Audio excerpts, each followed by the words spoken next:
আসসালামু আলাইকুম সম্মানিত ভিউয়ার্স, আপনাদের সাথে অনেক বিষয়ই শেয়ার করা হয়। আজকে একটা মানুষের জীবন কাহিনী আপনাদের সাথে শেয়ার করব।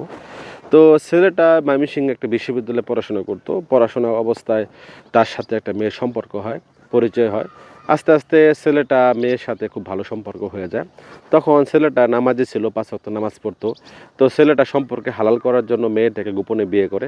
বিয়ে করার পরে তাদের সংসার গোপনে চলতে থাকে।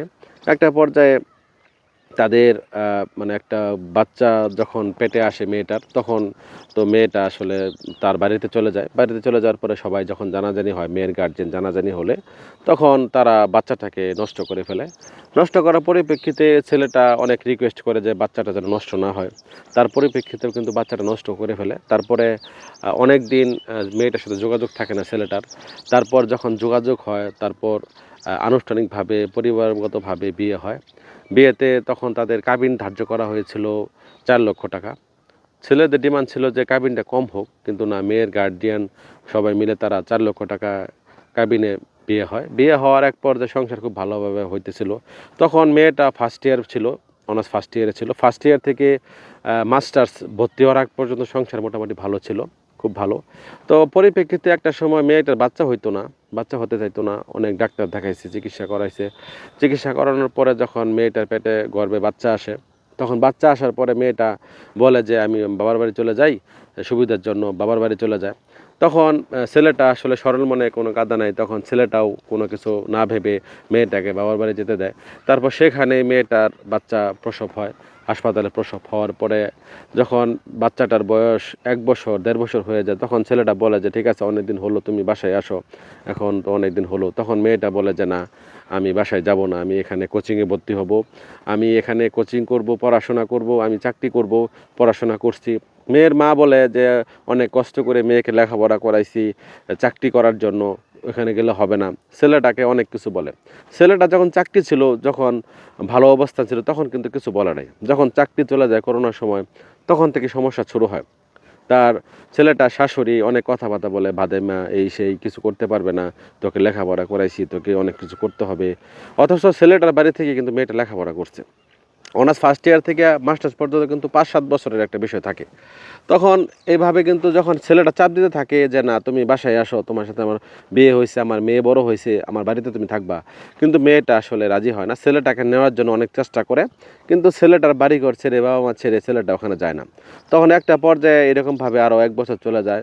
তখন ছেলেটা যখন চাপ দিতে থাকে, তখন মেয়েটার পরিবার থেকে মানে মেয়েটা আসবে না স্পষ্ট বলে দেয়। ছেলেটা শেষ পর্যন্ত মেয়েটার কাছে অনুবিনয় যেভাবে করা লাগে অনেক কিছু করছে, কিন্তু মেয়েটা তার কাছে আসে নাই। তখন না আসলে তো ছেলেটা বিয়ে করতে হবে। তখন তারা পারিবারিকভাবে বসে এটা শেষ করে ফেলে। শেষ করার পরিপ্রেক্ষিতে মেয়েটা অনেক স্ট্রাগল করে পড়াশোনা করে একটা চাকরি নেয়। চাকরি নেওয়ার পরে হয়তোবা মেয়েটা তার ওই মেয়েটাকে নিয়ে ভালো আছে। ছেলেটা তার মেয়েটাকে চাইছিল যে আমার ছোট মেয়েটাকে দিয়ে দাও, কিন্তু তারা ফ্যামিলিগতভাবে তারা দেয়নি, বা তারা লালন পালন করবে সেই শর্তে তারা রাখছে। তখন মূল বিষয় হচ্ছে মেয়েটা কিন্তু এখন চাকরি পাইছে, চাকরি করতেছে। চাকরির পাশাপাশি হয়তোবা মেয়েটাকে নিয়ে ভালো আছে। এখন মূল কথা হচ্ছে, যেই শাশুড়ি মা নিজের সংসার করা অবস্থায় নিজের মেয়ের সংসারটা নষ্ট করলেন, যেই শাশুড়ি মা আরেকজনের সন্তানকে দূরে রেখে নিজের সন্তানকে কাছে রাখলেন, তো আপনি তো একজন মা, আপনি মা হিসেবে এই কাজটা কিভাবে করতে পারলেন? এখন দেখেন যে আপনার মেয়ে হয়তোবা চাকরি করতেছে, চাকরি করে হয়তোবা তার নিজের উপার্জিত অর্থে সে নিজে চলতেছে। তারপরেও কি সেই সুখ স্বাচ্ছন্দ্যটা আছে? সে তার মেয়ে বাবা ছাড়া, সে স্বামী ছাড়া তার কি সে সুখ স্বাচ্ছন্দ্য আছে? এখন বলতে পারেন যে মেয়েটাকে বিয়ে দিয়ে দেবো। বিয়ে দিলে মেয়েটার ভবিষ্যৎ কী? মেয়েটার ভবিষ্যৎ কী হলো? মেয়েটা না পাইলো তার বাবা, না পাইলো তার মা, কোনো কিছুই তো পাইলো না। ছেলেটা কিন্তু দিব্যি বিয়ে করে সংসার করতেছে, ভালোভাবে করতেছে। ছেলেটা কি করবে? এখন ছেলের তো কিছু করার নাই। এখন আইনগতভাবে সন্তানকে মায়া লালন পালন করতে পারে ১৮ বছর পর্যন্ত। এখন হাজার চেষ্টা করলেও তো ছেলে আনতে পারবে না। এখন সবচেয়ে বড় বিষয় হলো, দুনিয়ার আদালতে হয়তো ছেলেটা তার সন্তানকে কাছে পাইল না, কিন্তু মরার পরে কি হবে বলেন তো? ছেলেটা এত চেষ্টা করার পরেও তার সন্তানকে ফিরে পায় নাই, এত চেষ্টা করার পরেও তার স্ত্রীকে ফিরে পায় নাই। অনেক চেষ্টা করছে।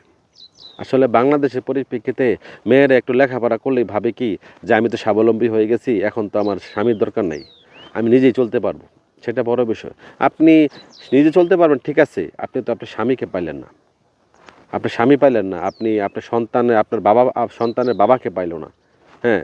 আমার প্রশ্নটা হচ্ছে যেই মা নিজে সংসার করা সত্ত্বেও নিজের মেয়ের সংসার নষ্ট করে নিজের কাছে নিজের মেয়েকে রাখছেন, তাহলে ওই ছেলেটা কি করছে? হইতে পারে সাময়িকের জন্য সে চলতে পারে না, চাকরি ছিল না বা বেকার ছিল। সে তো সারা জীবন বেকার থাকতো না। সে তো চলতেছে। হুম?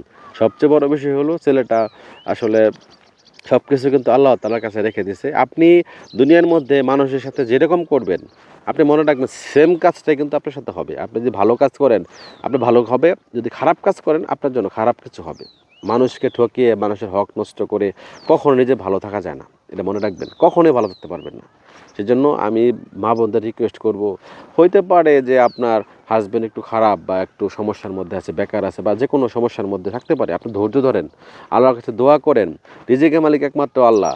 রিজিকের মালিক কিন্তু মানুষ না। রিজিকের মালিক আল্লাহ। মানুষ সৃষ্টির ৫০,০০০ বছর আগে কিন্তু আল্লাহ তাআলা রিজিকের ফায়সালা করে রাখছে। সেক্ষেত্রে আপনি আমি রিজিকের চিন্তা করে সংসার নষ্ট করে চলে যাচ্ছি সুখের চিন্তা করে। সেই সুখটা কোথায় পাবেন? আল্লাহ তাআলা যদি আপনার কপালে সুখ না রাখে, আপনি হাজার চেষ্টা করলেও সেই সুখটা পাবেন না। সবকিছু তাওয়াক্কুল করতে হবে আল্লাহ তাআলার উপর। আমি সকল মা বোনদের কাছে রিকোয়েস্ট করতে চাই, আপনি আপনার সন্তানকে বিয়ে দিচ্ছেন, আপনার মেয়েকে বিয়ে দিচ্ছেন, সেখানে তাদের মতো থাকতে দিন তাদেরকে। তাদের পরিবারে আপনি নাক গলায়েন না। আপনি একটা মা, আপনি সংসার করতেছেন। আপনি নিজে সংসার করে অন্যের সংসার নষ্ট করবেন না। আপনি জীবনেও সুখী হতে পারবেন না। আপনার ঘরে ছেলে আছে, মনে রাখবেন আপনি অন্যের ঘরের সংসার নষ্ট করলে আপনার ঘরের সংসার টিকবে না। ঠিক আছে? তো সকলের কাছে অনুরোধ রইল কেউ অন্যভাবে নিবেন না। আমাকে যারা ফলো করেন, এমটিভিন পরিবারের যারা সাথে আছেন, তাদেরকে রিকোয়েস্ট করব, আপনারা যারা সংসার করতেছেন ধৈর্য রাখেন। আপনারা সংসার নষ্ট করবেন না। একটা সংসার ভাঙা একটা মসজিদ ভাঙার সমান। আপনারা ধৈর্য রাখবেন। কারো বুক থেকে কারো আদরের সন্তানকে কেড়ে নিবেন না। মনে রাখবেন সেটা কিন্তু আল্লাহর কাঠগড়ে দাঁড়াতে হবে। দুনিয়ার আইনে হয়তো ছেলেটা তার সন্তানকে পায় না। কিন্তু আল্লাহর আইনে কিন্তু আল্লাহর কাঠগড়ায় কিন্তু আপনাকে হিসাব দিতে হবে। সেটার জন্য প্রস্তুত থাকবেন।